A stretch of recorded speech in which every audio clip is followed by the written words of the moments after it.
Hello, everyone. Welcome to the Progressive Vibe. I am your host, Dodrick. Today's date is May 19th, 2024. This is Season 7, Episode 5. And the title of this episode, The Old School Showdown That No One Wants to See. And I got a feeling you guys kind of already know where I'm heading with this. But do stay tuned. How's everybody doing? I hope everyone had a great New Year's, bringing in the New Year's. I hope everything's kind of going according to plan, the best way it can. Happy New Year. I know it's been a while since the last episode came out. I want to say that the last episode was November 12th, I believe. And that was episode 4. I believe that was the Q&A freestyle episode. But yeah, I want to again thank everyone for continuing to show the podcast love, and for everybody to know that I appreciate you guys for understanding. Life happens and it's unpredictable, and sometimes you have to step away from something that you enjoy doing, even if it's really painful doing that. But life happens, and you have to do what you have to do to continue to sustain yourself. But again, I just want to just show you love, guys. Thank you so much just for continuing to show the podcast love and showing not just me, but everyone out there who has ran across this podcast, that we're going to keep it afloat. And that's what you guys have done. We're still number 9 on Good Pods for all time leading number 9, I believe it was, for all time independent podcasts. Number 9 all time on that platform. So just for me even making it on the all-time list just shows me how much support I have from you guys, and it really, really does mean a lot. So let's continue to vibe out together and just continue to just see where this takes us. And I'm so humble and so appreciative that I have, honestly, the best audience a podcaster could ever ask for. But enough with the sentimental. Let's go ahead and get into this intros. In this episode of the Progressive Vibe, we will discuss a piece written by Reuters that reads, "Trump versus Biden, the rematch many Americans don't want." This piece was published in January of this year. It's an early piece, but I think, I know it still applies to now. So that's what we're going to be getting into today. Before we get into today's main show, I wanted to do some programming notes. For all the new listeners who might end up listening to this, you can follow me on all social media platforms. I'm usually on Twitter, now known as X. I'm going to always call it Twitter, but I'm on there, and you can follow me on Twitter at Dottie_Vibe. That's DODI_VIBE. And on my page is a Linktree button, or Linktree link. And you can click on that link. It's on my profile, and it'll take you everything to do with the Progressive Vibe podcast. I'm on Facebook, obviously Twitter, known as X, Good Pods, as I just mentioned about the awesome achievement that the podcast got on reaching number 9 all time in independent politics. You can follow me on there. And I got a couple more other places that you can follow me, but if you click that link, it'll take you directly to everything Progressive Vibe. If you don't have Twitter, you can just type this in on Google. You can type in Linktree /TP5. That's LINKTREE /TPVIBE. And yeah, you can click that and everything will pop up. All my socials. And also, if you like to donate to the show, you can also go to that Linktree page I just provided. And honestly, guys, any donation will be super helpful to the Progressive Vibe podcast to help sustain future uh, shows. You don't have to donate to the show, but it'll be greatly appreciated. And if you can just also just like and just share on you guys' social media platforms if you have any, or if you can just tell a friend or a family member about the show, and it'll be greatly appreciated. So, on that note, I will see you guys on the other side. Let's get into it.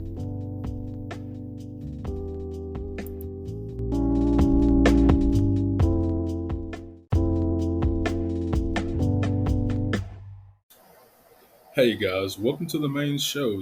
Yeah, let's get into this Rutgers article. As I said, it was posted or was published um, in January of this year. But I do still think that it holds firm up until now.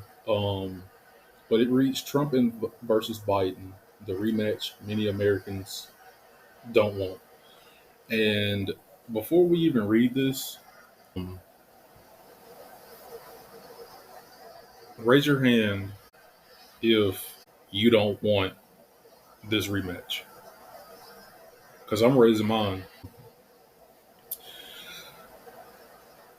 When are we as a country going to be able to actually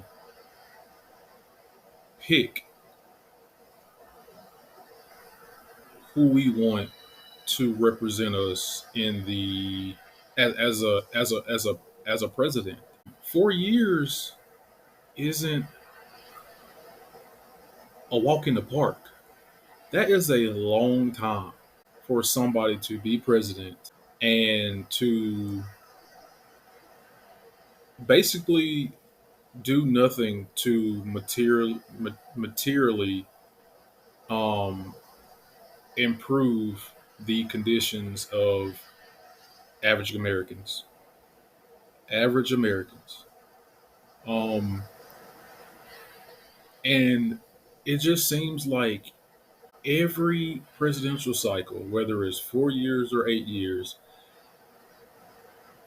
when it's close to the election, we can say weeks, we can say months outside of the election, you start to see politicians, including the president, start to rebuffer some things that they said previously, maybe in the primary, before, it was a gap in between, them and the presidency.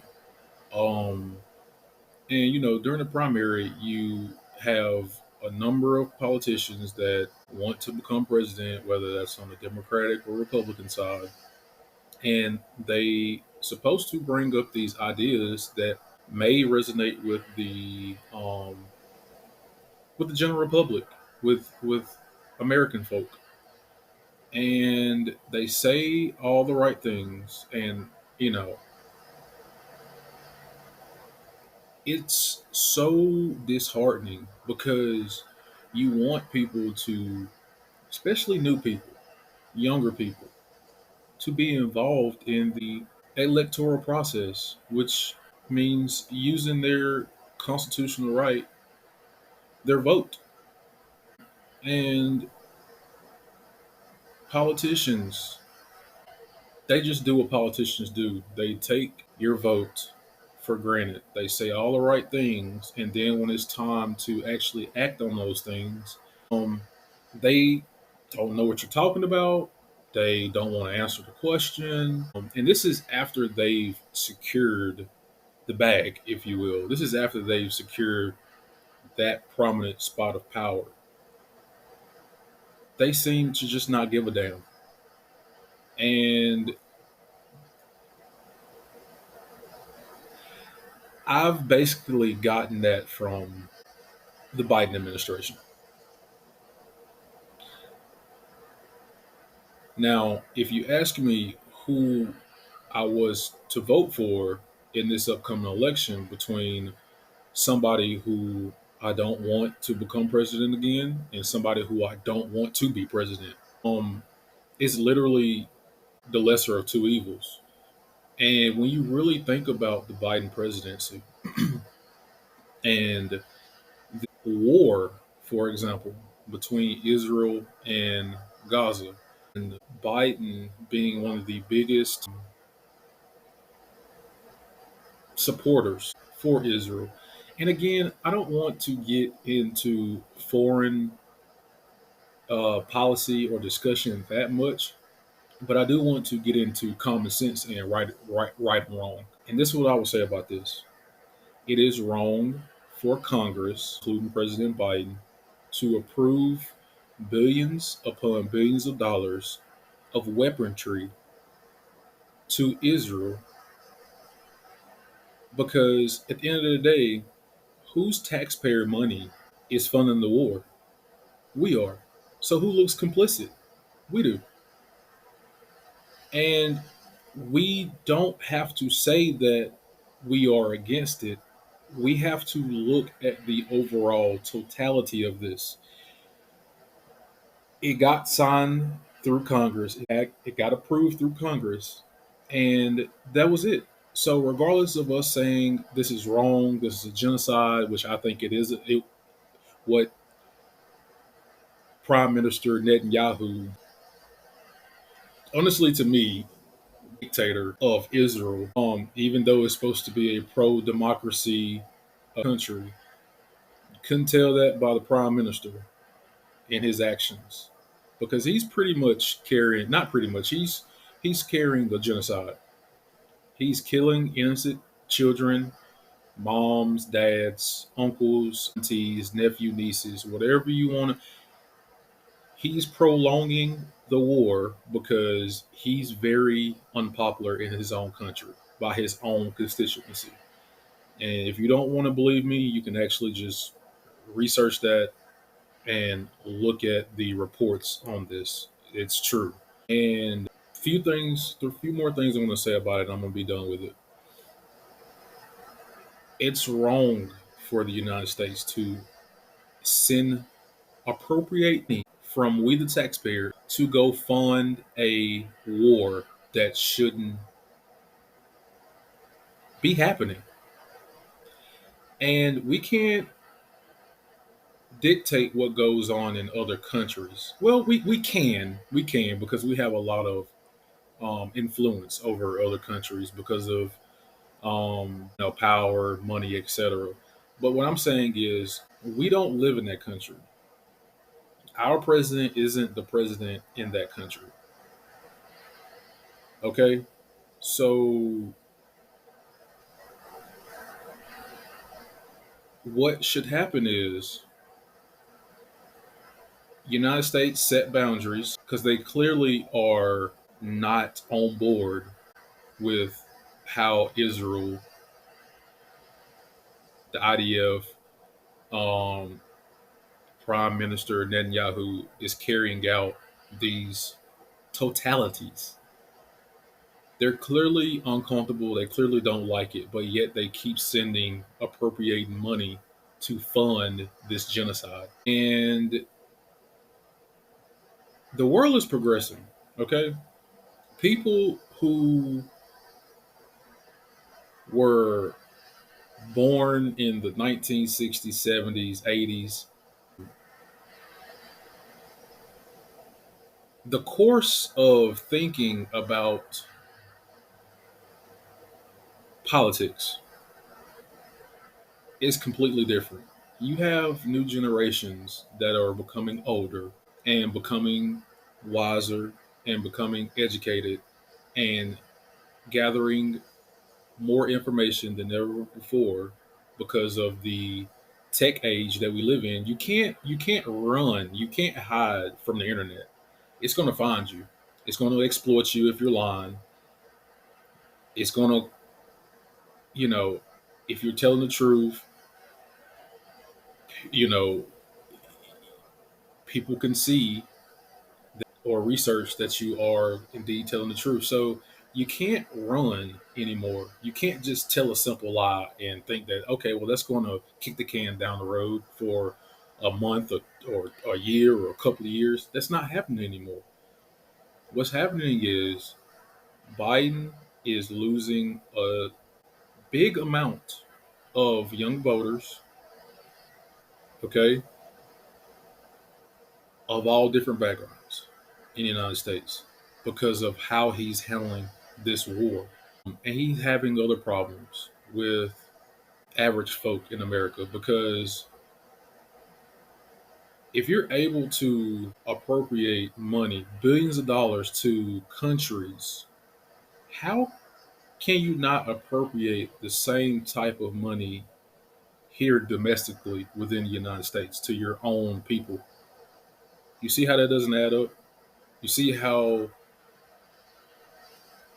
a certain section of Congress remedy, provides solution, provides legislation to average Americans who all agree on certain, well, most honestly, most things that's handicapping them throughout their journey of life.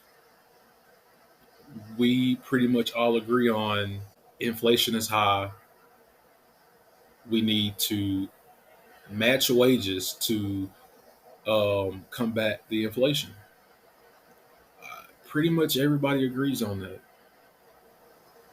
Pretty much everybody agrees on higher wages. Pretty much everybody agrees on, climate change is a real existential threat that maybe not harm us to the point to where it will harm future generations to come. Things like that, where you can actually just go ahead and implement or try to fight for. Voting rights is another one. I remember President Biden, before he was President Biden, in the primaries on television saying that he was going to fight for voting rights.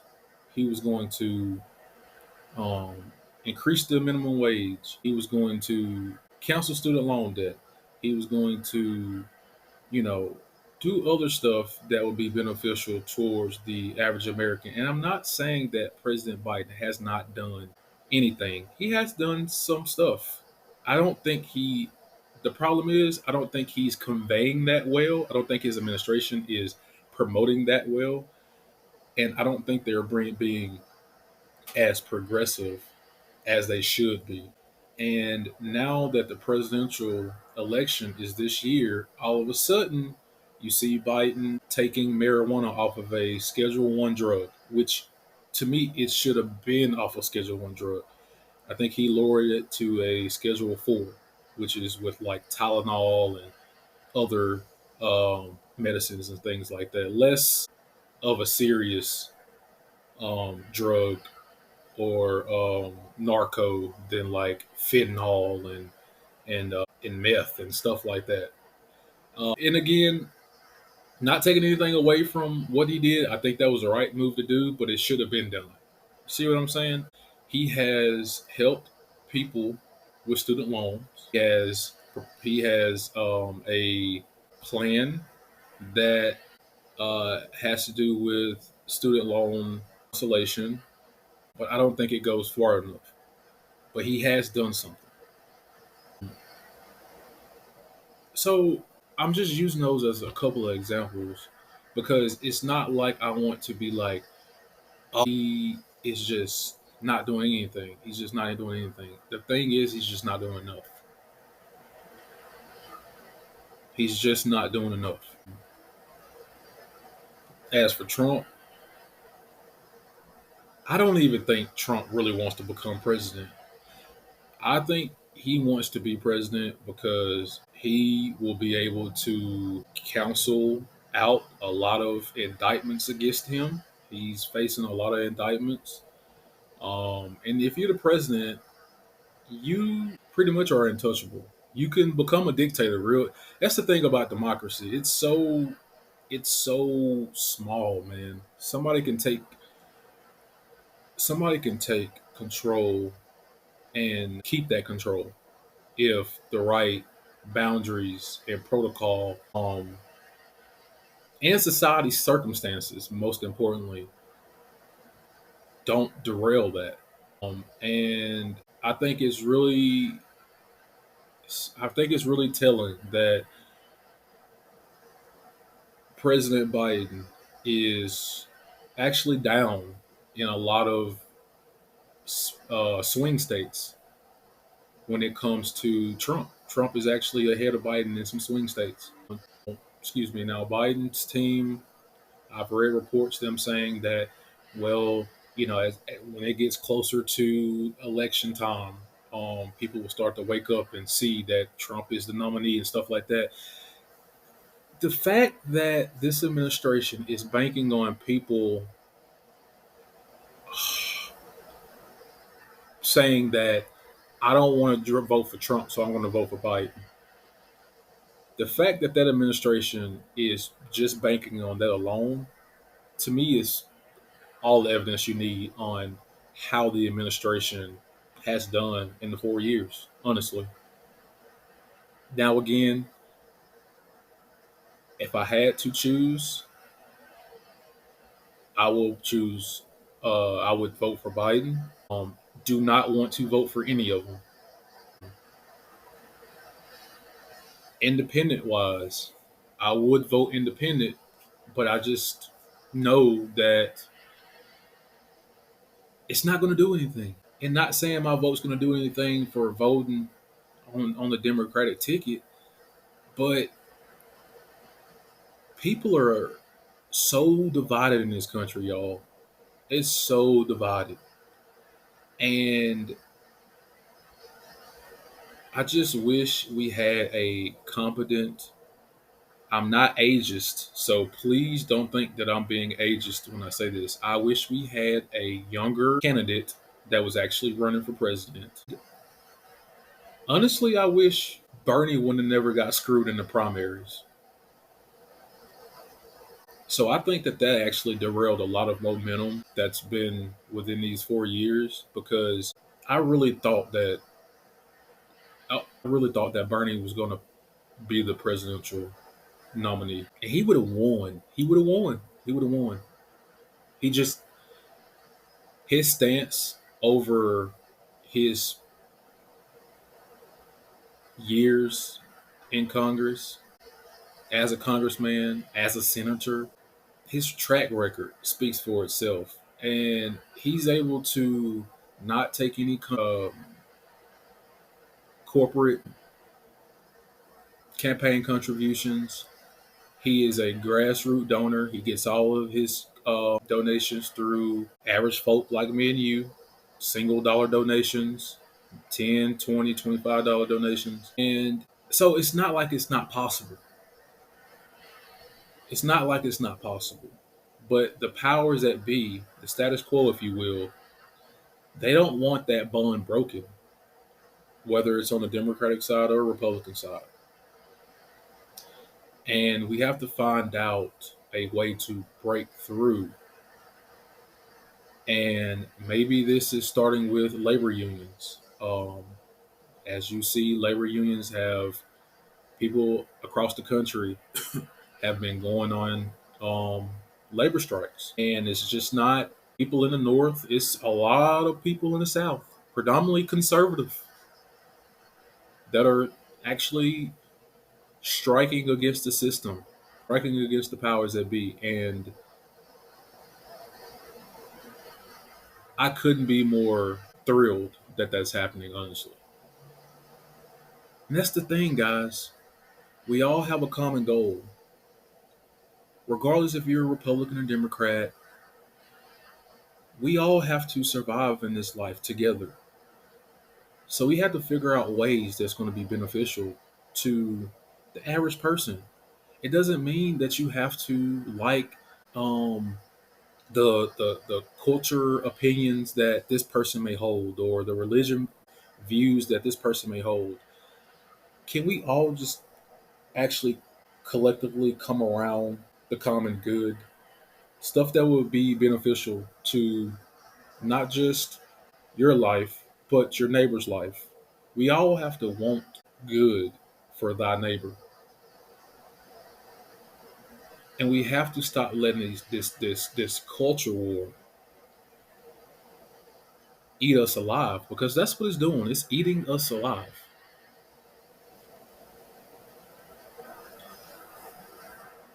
When we come back, guys, I promise I'm going to read that article that I promised you guys. I just had to get that off my chest because it's been a minute since we've talked, and I have to honestly get back in the routine of just honestly being comfortable telling you guys how I feel because I'm super cautious and I really don't want to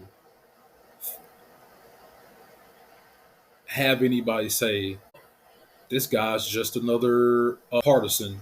This guy's just another person who wants to see the Democrats win and not the Republicans. It's not about that. If you're new to my podcast, if you're new, this is your first time listening to this episode, I will please advise you to go back and look or listen to all of my previous episodes. It's a reason why this platform, guys, you did this. It's a reason why this platform is number 9 all time in the top 10 all time of independent political news. You guys did that because it takes a collective group of people, and hopefully it's growing. But it takes a collective group of independent minded people to be able to think outside the box that they're usually are in. And it might be uncomfortable. It's uncomfortable for me sometimes. But at the end of the day, you have to call a spade a spade. Okay? Just because you put a wig and lipstick on a pig, at the end of the day, guess what? It's still a damn pig at the end of the day. When we come back, we're going to break this article down and discuss. Stay tuned, guys.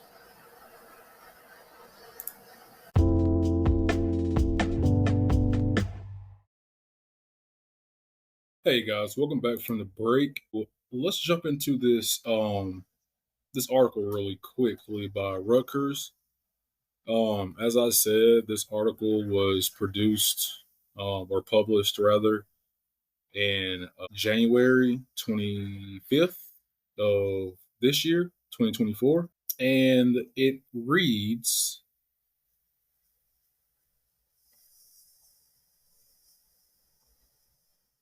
Donald Trump leads Democratic President Joe Biden by 6% percentage points in a Rutgers poll that showed Americans are unhappy about an election rematch that came into sharper focus this week.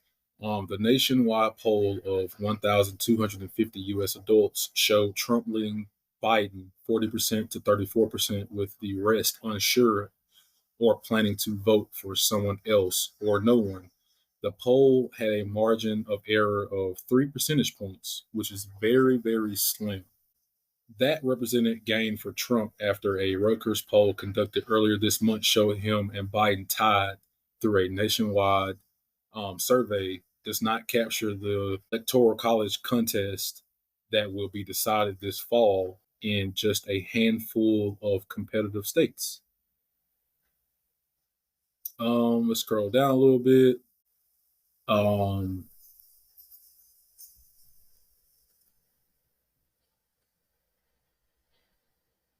let's see. Just trying to read the important stuff here. It says Trump 6 point lead held even when respondents were given the option of voting for third party candidates, including anti vaccine activist Robert F. Kennedy Jr., with Trump drawing 36% support, Biden 30%, and Kennedy 8%. Slightly more than half of respondents said that they were dissatisfied with the U.S. two-party system, with just 1 in 4 satisfied by it. I'm in that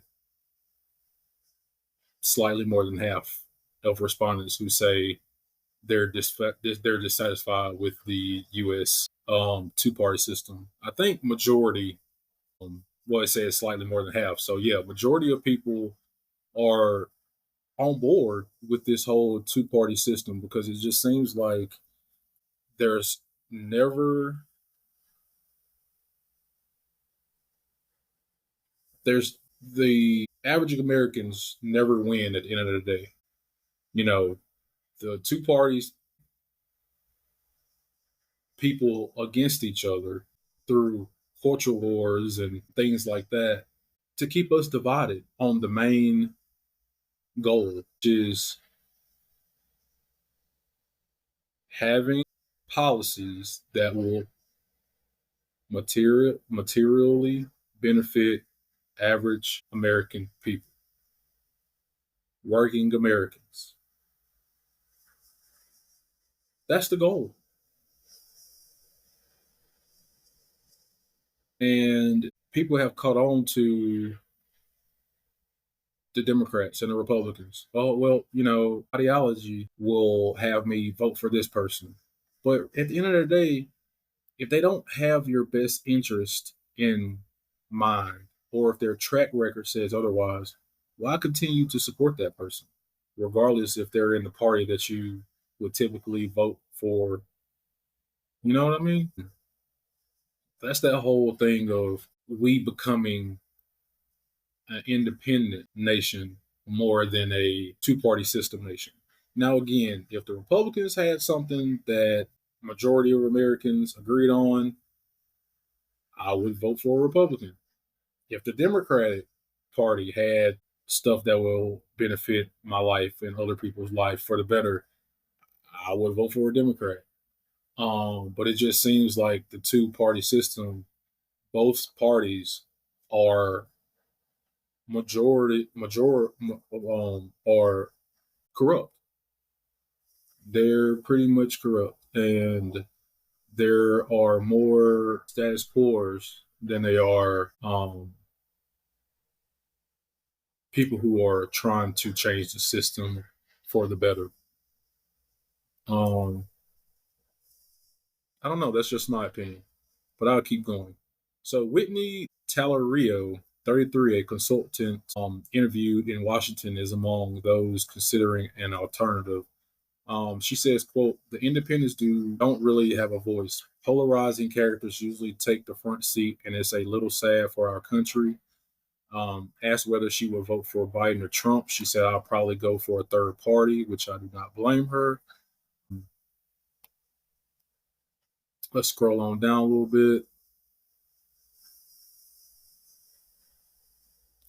Says 59% of respondents who said they plan to vote for Biden said they were motivated primarily by opposition to Trump, while Trump voters were more positive about their candidate and his policies, with just 39% describing their vote as one against Biden.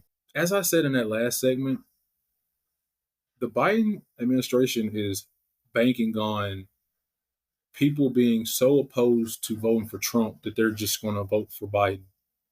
Why try to hang your hat on it? That's just so bizarre. To me, it would actually create more disdain for Biden than it would Trump in a eerily weird way. But we're not living in normal times, I don't think, when it comes to our politics. I think that this will actually do more of a disservice to Biden having this type of mindset than it would be Trump.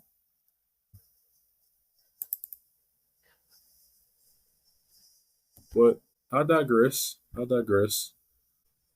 It says right here, anti-Trump sentiment helped Biden defeat Trump in 2020 election when a record high share of eligible voters cast ballots. Again, just because it worked quote unquote worked in 2020 doesn't mean it's going to work in 2024. And that voters, thinking that this will be the thing that voters will actually look to in voting for Biden is kind of a slap in the face to voters, quite honestly, because you don't think voters are going to actually look at what you've done for them your 4 years as president. Same thing with Trump when he was president. I mean,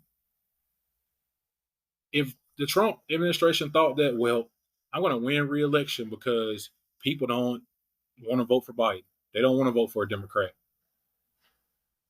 To me, that'll be a disservice to the constituency of the Republican Party because at the end of the day, what you're saying is Democratic voters and Republican voters can't think for themselves.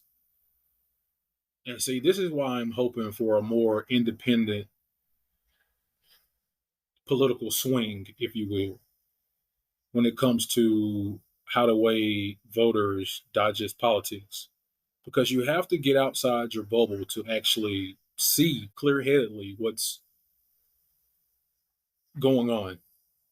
You know, we can easily get in our own bubble and not necessarily know how to get out of it or respond to maybe critique um or a disagreement. And I like to call it constructive criticism. Independent minds, independent constructive criticism. Goes hand in hand. Let's finish this up. It says another factor that could weigh on Trump. 55% of Republicans in the poll said he should be convicted and sentenced to prison if he broke the law. Trump, who is currently facing 4 criminal prosecutions, has argued in court that he should be immune to prosecution for actions taken while he was president. To be sure, most Republicans do not think he is guilty. Only 1 in 5 Republican respondents say it was believable that Trump solicited election fraud, one of the key charges against him. And 4 out of 5 said his political opponents were abusing the legal system to derail his presidential bid. So yeah, there you have it. You have some Republicans think that, hey, look, if Trump, sorry guys, I was plugging up my charger to my laptop. If Trump is convicted, then it's a potential chance they wouldn't vote for him. But most of them said that it's just a way to derail his presidential bid. Pretty much, it's a conspiracy. And I honestly think if the Democrats would have went ahead and jumped on this, not giving it time to fester and breathe, and now all of a sudden it looks like you're doing this right outside of an election and you're trying to keep Donald Trump from becoming president. I would see how other people can take that on the other side. I understand that. And so now it looks like it's more of a political stunt than the actual credited advice, not advice, the actual credited facts that, the jury, has put forward. Because you can't unsee something. You can't unread nothing. You can't unhear nothing. I mean, once it's there, evidence wise, you can try to dispute it all you want, but that doesn't take the fact that it happened away. And so I don't want to get all up into it. Again, as I said in the previous segment, you can put a wig and lipstick on a pig all day long, and you can pretend it's a lady if you want to. But at the end of the day, it's still a pig. So you're not going to be able to change people's minds. I don't think the people who think that Trump got screwed, not looking to change those people's minds. However, I am looking for solutions to change the minds of how we approach voting in this country, meaning who has, regardless of what party affiliation, race, gender, whatever, what is going to be more beneficial to my life, to my friends, to people who I care about. Because at the end of the day, it's not just about you and your family. It's about other people too. It's a team sport. That's the way it's always been. So we have to learn to try to compromise. That's the best word for it. We have to learn to compromise. And I think that would start by actually having a president that hear out the small person out there needs. Because when you look at the top 10, top five, top two, top 1%, they're fine. They can go through hardship and be fine from it. They can go through, other things that the average person couldn't possibly dream to go through. People out here just want a nice savings account. People out here want to be able to go on more than one vacation a year and not have to penny pinch to have to just go on a vacation. People want PTO. People want paid leave. People want universal health care. People want higher wages. And I don't think it's rocket science. I think when you start working towards that, whoever comes along and actually put their money where their mouth is, not just doing it because this is the right thing to say, because this is going to propel me into prominent positions of power. That hurts the democracy. That hurts our democracy. That hurts the electoral process. That hurts us as a whole, because then you're going to have people out there not being accounted for because they're not going to feel like their vote matters. So they're not going to vote. Thus, in a way, silencing all of us. And when I say all of us, I mean the majority of everyday average people out here. Not the celebrities, not the philanthropy, however you say it, philanthropy, not, people who've won the lottery, not the president, not people in Congress. We talking about people who work 9 to 5, people who got more than one job, people who are just able to make ends meet, barely make ends meet, people who are single parents out here trying to make the best for their kids and themselves, or, you know, that are together. It's still hard out here. Average American people out here that are just trying to exist and trying to go through life happy should not be too much to ask for within our government. But yet, here we are again with another round of two individuals who don't nobody want to see become president, or don't nobody want to see be president again. And this is what we're stuck with. And I hope that we become more conscious in the future. I know we will, because as time goes, you live and you learn. And I'll hope that we have a better plan approaching when these candidates are long gone. And that's all I got, guys. That's all I got.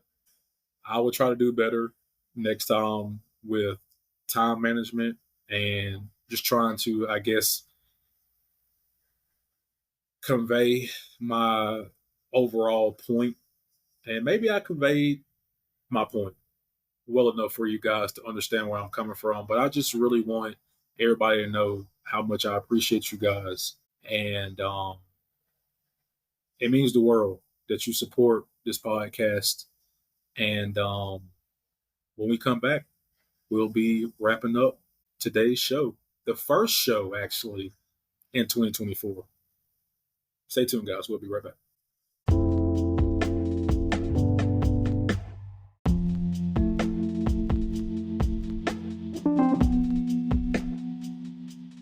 Hey guys, welcome back from the break. So that's going to wrap up today's show on the Progressive Vibe podcast, season 7, episode 5.